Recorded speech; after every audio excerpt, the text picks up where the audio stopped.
د ژوند لار. د رحمتونو په سپېدو کې درته لافې نیسم،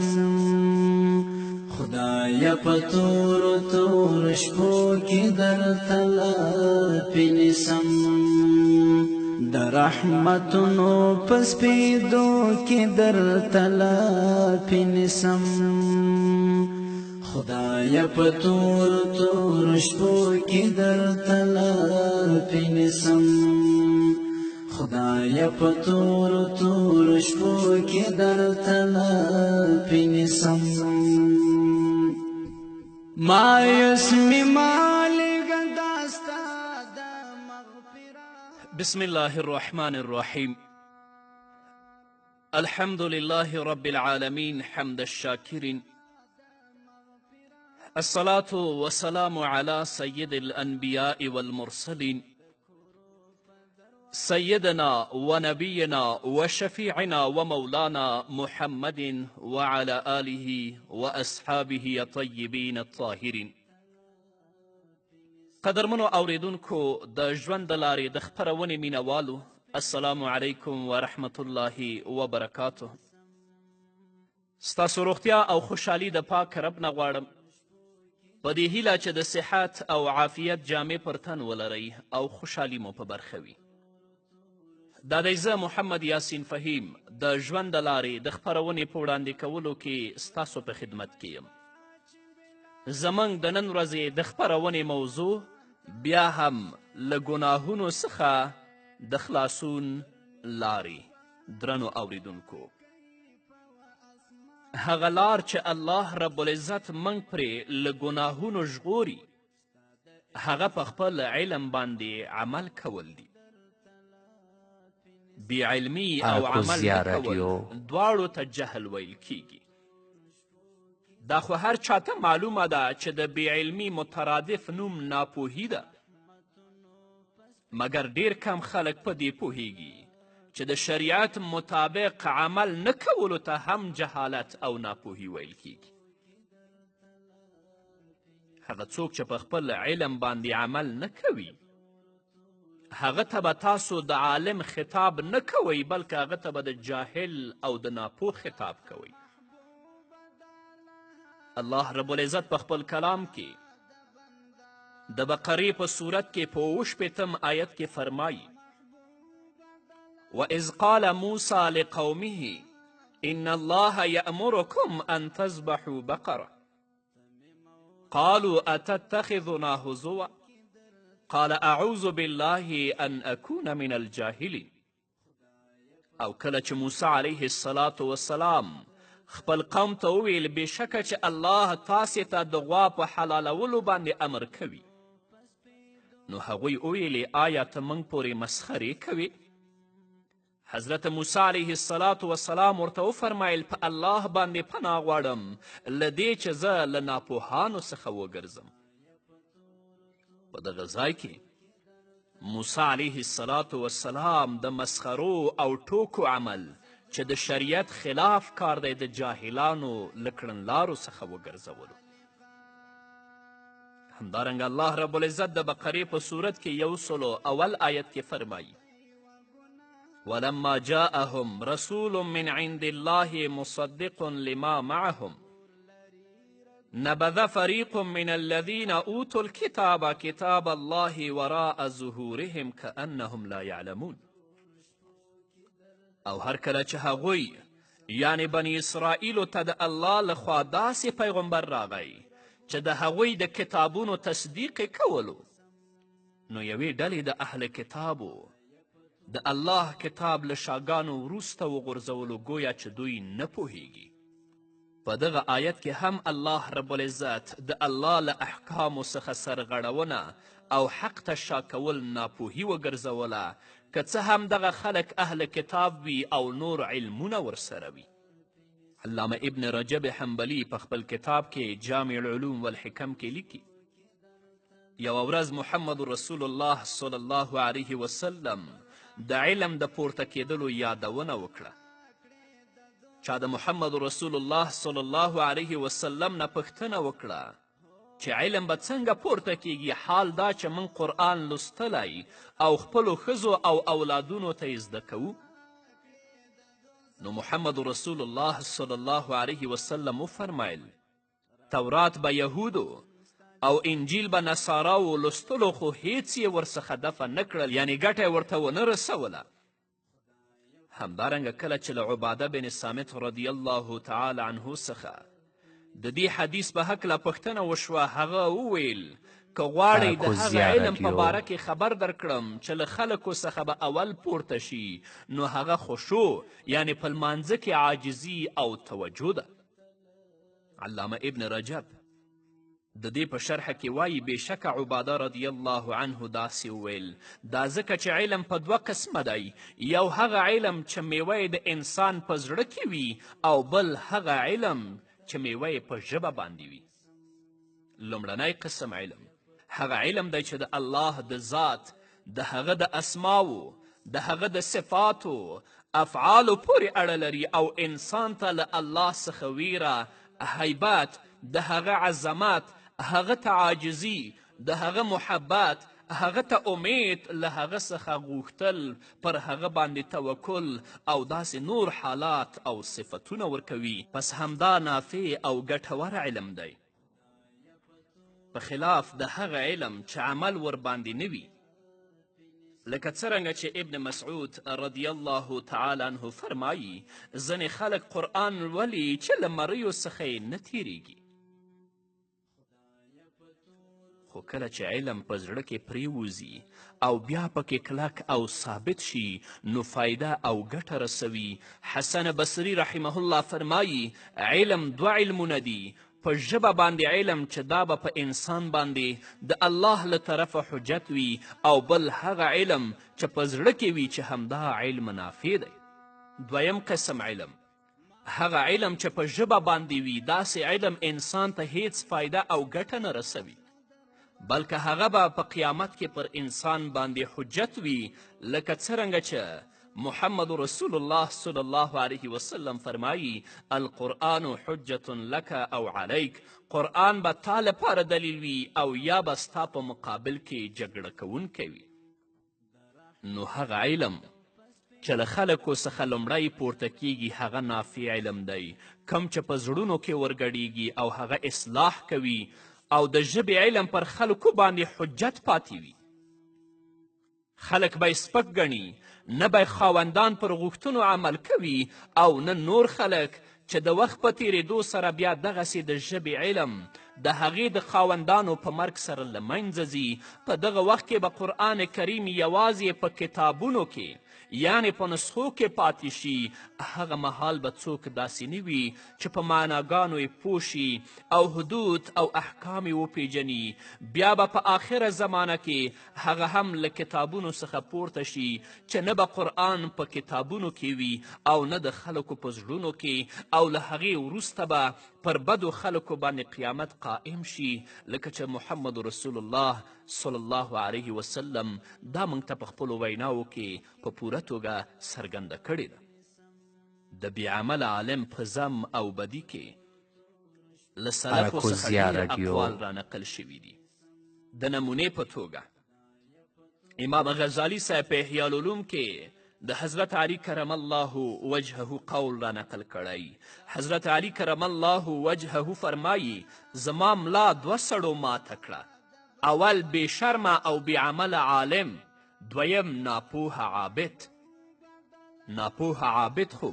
په خپل عبادت او پرهیزګاري باندې خلک دوکه کوي او بې عمله عالم په خپلې بې شرمي او بدعملي باندې خلک بېلارې کوي همدارنګه امام ابن قیم په خپل کتاب الفواید کې د سفیان بن عیینه قول را نقل کړی دی هغه فرمایی احذروا فتنة العالم الفاجر و فتنة العابد الجاهل تاسې د بېعمله عالم او ناپوه عابد دواړو څخه وویریږئ فإن في فتنتهما فتنة لكل مفتون بېشکه چې د دې دواړو په فتنې کې د هر فتنهګر لپاره آزمایښت دی ناپوه عابد خو معلومه ده چې په خپل جهالت سره خلک له پوهې او د هغې په غوښتنو باندې له عمل کولو څخه راګرځوي. فهذا بجهله يصد عن العلم وموجبه وذاك بغيه يدعو الى الفجور. خو بېعمله عالم یې په بد عمل او لارورکي سره بدو کارونو ته رابلي. د علم غوښتنه او تقاضا دا ده چې عمل ورسره وي، او که چیرې عمل ورسره نه وي نو بیا یې خاوند ته د آخرت ګټه او فایده نه رسوي، او نه خو بیا له داسې شخص سره حقیقي علم پاتې کیږي، او که علم ورسره وي هغه به د خولې، ژبې او د دنیا د ګټلو علم وي. سفیان ثوري رحمه الله فرمای علم عمل ته آواز کوي. یهتف العلم بالعمل فإن أجابه وإلا ارتحل. علم عمل ته آواز کوي، که چیرې هغه ورته ځواب ورکه نو ورسره به پاتې شي، او که ځواب ورنه کړي ورڅخه ولاړ شي. په دې ځای کې باید لږ فکر او غور وکړو چې آیا زموږ د وخت او زمانې عالمان د علم له غوښتنو سره سم تګ کوي، او که دا چې د هغوی او د علم د غوښتنو ترمنځ اوږدې مسافې او لویه فاصله موجوده ده. اوسني اهل علم دی وګوري چې په خپل علم باندې څومره یقین لري. آیا دوی د علم د آخرت د ګټې لپاره کړی او که د دنیاوي ګټې لپاره؟ دا یو حقیقت دی چې شرعي علم د یو فن او کسب په څیر زده کیږي تر څو پرې منصب، پیسې او دنیاوي وجاهت حاصل شي. که دا واقعیت ته نظر وکړو نو ډیر عالمان د ژبې عالمان دي چې داسې علم به په قیامت کې پر دوی باندې حجت وي. یو خو علم د دنیاوي منصب، د دنیاوي وجاهت او د پیسو لپاره زده کړی. دویم دا چې هر هغه څیز چې د شرع او د رسول الله د سنتو خلاف یې لیدلی د هغه په وړاندې درېدلی نه دی، مبارزه یې نه ده کړې. هغه وګړي چې ځانونو ته پوهان، شرعي متخصصین او نور څه وایي، که د شریعت د علم او پوهې دعوت لرونکي وي نو په دې د ښه وپوهیږي چې بې له عمله هغوی هیڅ دي. د دوی دغسې نومونه، شهادتنامې او نور حیثیتونه خو به تر ژوند پورې وي چې له مرګ څخه وروسته به تش لاسې وي،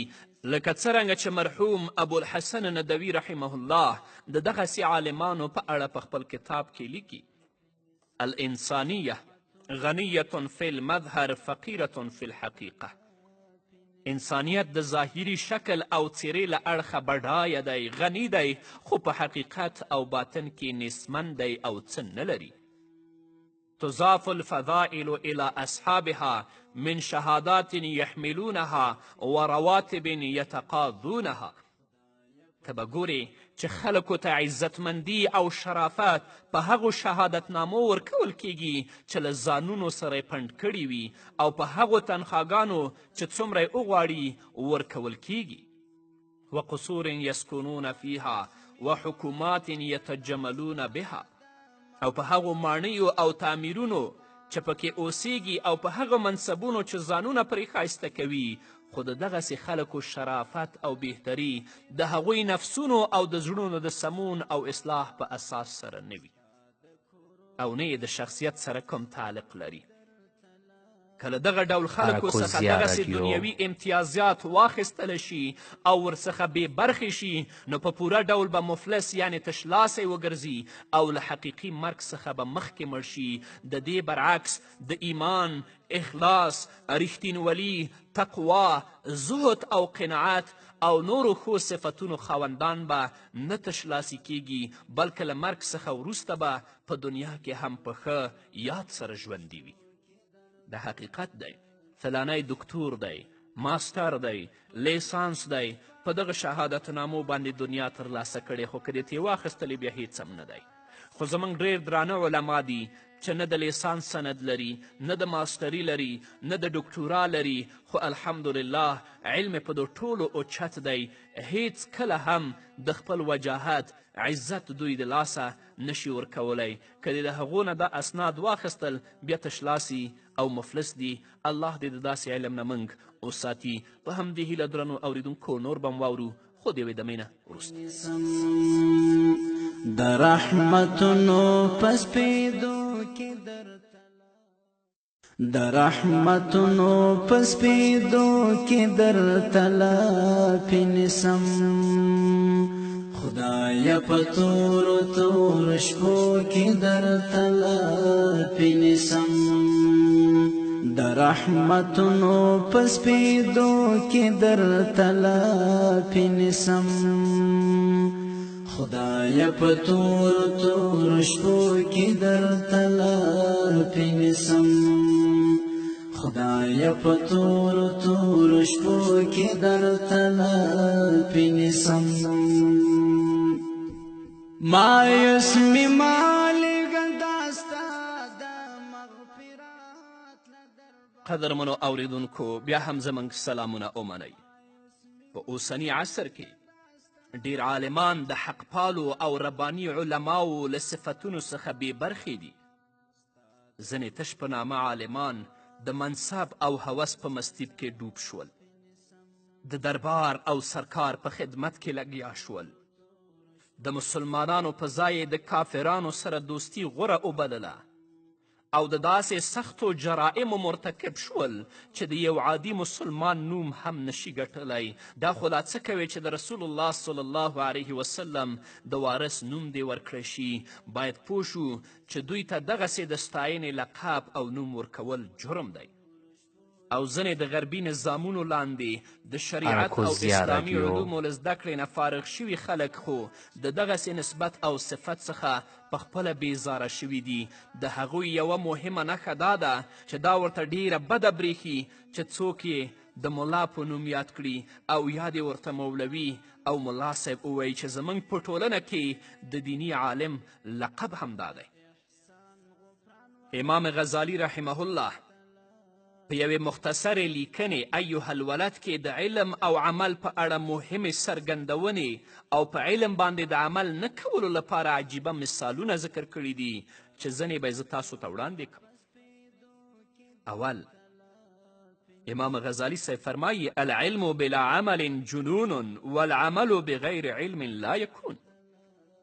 بې عمله علم لیونتوب دی او بې له پوهې عمل نه وي دویم أيها الولد لا تكن من الأعمال مفلسا ولا من الأحوال خاليا وتيقن أن العلم المجرد لا يأخذ باليد هلکه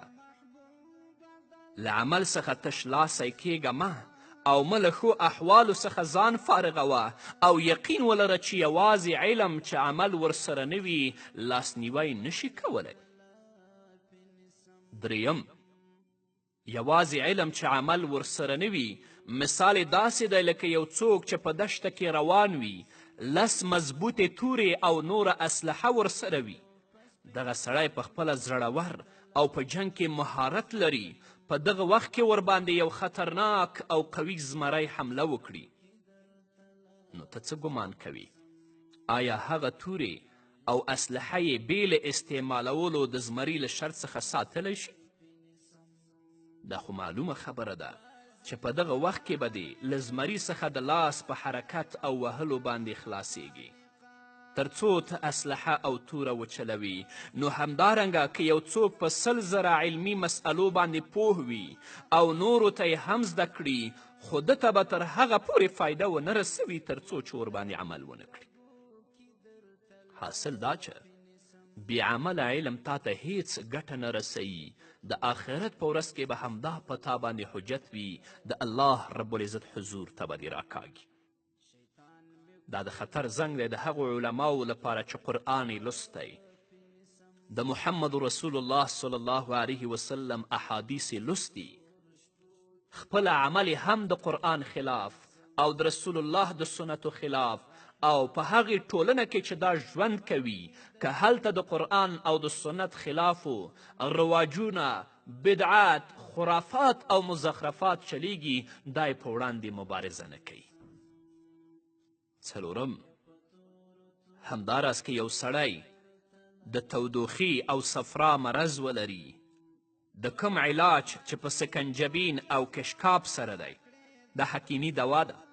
نو تر هغې پورې به جوړ نشي چې دغه 2 ډوله درمل استعمال نه کړي نو کوم علم چې تا زده کړی کوم قرآن چې تا لستی، کوم د رسول الله مبارک احادیث د چې لستی، دا به تا ته تر هغې پورې ګټه ونه رسوي چې ته د قرآن او د رسول الله د سنتو مطابق عمل ونه کړي. اوس چې ته د سنتو په ځای بدعت ته او فاسدو رواجونو ته ترجیح ورکوي، تا په خپل علم عمل کړی، د حشر په ورځ به د رب العزت په حضور کې جواب څه وي؟ پنځم، که سل علمونه دې لستی وي او زر کتابونه دې راټول کړي وي، د الله رب العزت رحمت به درته په تیاری کولو او عمل کولو سر رسیږي، او تا ته به نه درکول کیږي مګر هغه څه چې ته یې وکړي. سل علمونه دې زده کړي، زر کتابونه دې لوستي او لیکلي دي، د الله رب العزت رحمت به تا ته هلته رسیږي چې ته په خپل علم باندې عمل وکړي، چې عمل دې نه یې کړی د الله رب العزت رحمت تا ته نه در رسیږي. الله په خپل کلام کې په سورة نجم کې 9 آیت کې فرمایي وان لیس للانسان الا ما سعا، او هیڅ یو انسان لره نشته مګر بدله د هغه څه چې کوشش او عمل یې کړی. همدارنګه الله په سورة کهف کې 110 آیت کې فرمایي فمن کان یرجو لقاء ربه فلیعمل عملا صالحا، پس څوک چې د خپل رب د ملاقات هیله لري نو نیک عمل دې وکړي. په آخر کې باید په الله تعالی باندې له هغه علم څخه پناه وغواړو چې فایده او ګټه نه رسوي. ای الله په تا باندې له داسې علم څخه پناه غواړم چې ګټه نه رسوي، نه ځان او نه نورو ته، او له داسې زړه څخه چې ویره او عاجزي نه لري، او له داسې له دعا څخه چې نه قبلیږي، او له داسې ځان څخه یعنی داسې نفس څخه چې هغه نه مړیږي. الله رب العزت دې موږ په خپلو علمونو باندې عاملان وګرځوي، او هغه څه مو چې قرآن او د رسول الله په سنتو کې لستی دي د هغه مطابق دی الله رب العزت موږ ته عمل را په برخه کړي. دا به زموږ شعار وي، دا به زموږ مبارزه وي چې د خرافاتو، شرکیاتو، بدعت په وړاندې به کلکه مبارزه کوو، د رسول الله سنتو ته به او ویناو ته به په دې ټولو باندې ترجیح ورکوو. او که داسې شو چې بدعت زموږ منشور شه، د رسول الله سنت مو پرېښوده، نو بیا به ذلت شامل د حال د داسې کسانو وي هم په دنیا کې هم په آخرت کې. الله دې موږ ترې وساتي. نو قدرمنو اورېدونکو دا وه زموږ د نن ورځې خپرونه چې ستاسو درانه حضور ته وړاندې شوه. تر بلې خپرونې پورې چې زه بیا هم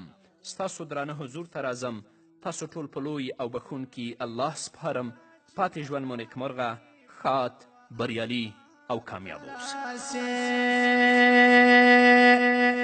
پر نیمه شپه چې بلا کوي په اسمان ته راشي، ستا د احسان غفران وختو کې درته لافې نیسم. خدایه په تورو تورو شپو کې درته لافې نیسم. د رحمتونو په سپېدو کې درته لافې نیسم.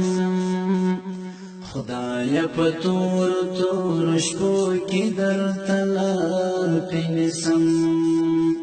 خدایه په تورو تورو شپو کې درته لافې نیسم.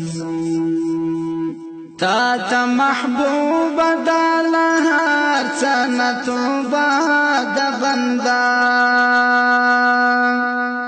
تا ته محبوبه دا له هر څه نه توبه